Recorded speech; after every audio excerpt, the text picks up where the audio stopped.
All right, quick review. I just watched Coming Home in the Dark, and this will be released on October the 1st.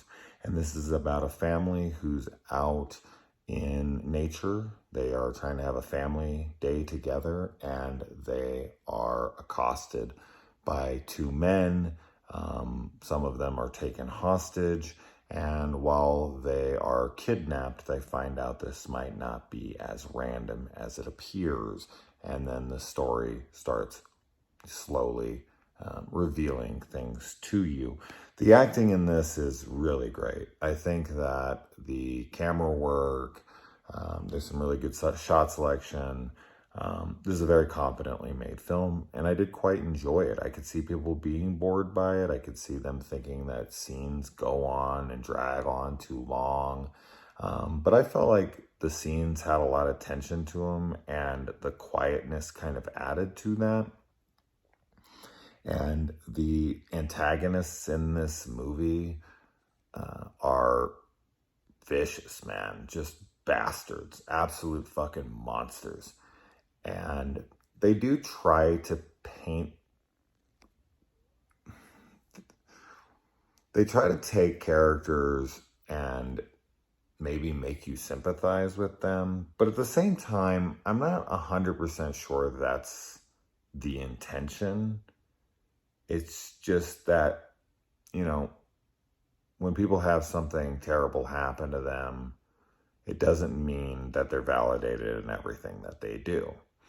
And I don't know that this movie's trying to say that, which I kind of like. I should say I do like. I don't feel like this movie really beats it over your head that one side is so much better than the other, or, that there's two sides to every story. It just kind of feels real. It just kind of feels authentic. Yeah, there's some shitty things about good people, or seemingly good people.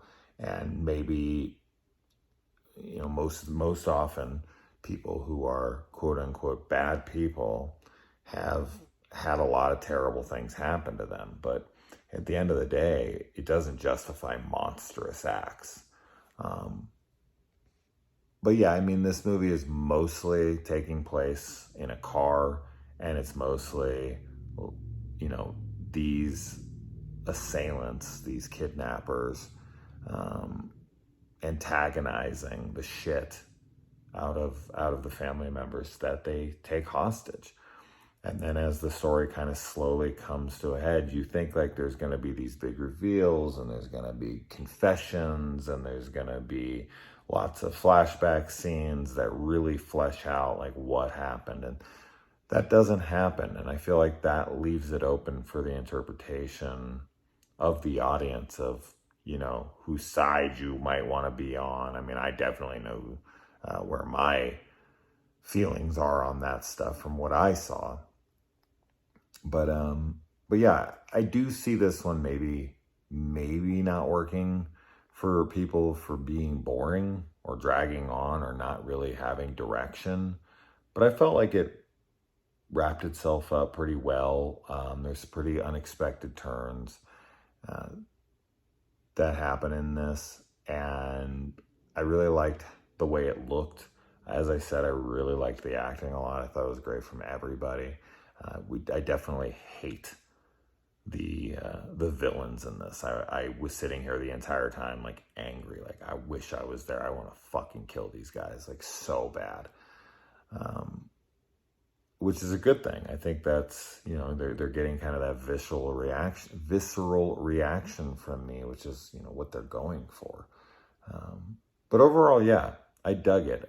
If you're into a little bit slower burned thriller dramas with good acting and just kind of not such black and white aspects to it with the story, I think this one could definitely work for you. So it's worth checking out. It did drag at times, but it did have a lot of tension as well. And I kind of kept wondering, what I was going to feel about something in a minute.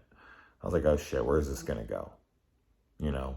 But, on my closing my closing sentiment here is kind of what I already said, but just because bad shit happened to you doesn't justify you being an absolute fucking unredeemable monster. I don't give a shit what happened to you. So, but this is real, right? I mean, shit, people have nothing happen to them and they turn into monsters, but, you know, just because someone's not right doesn't mean that they're not doing it. Anyways, let me know if you watch it. Adios.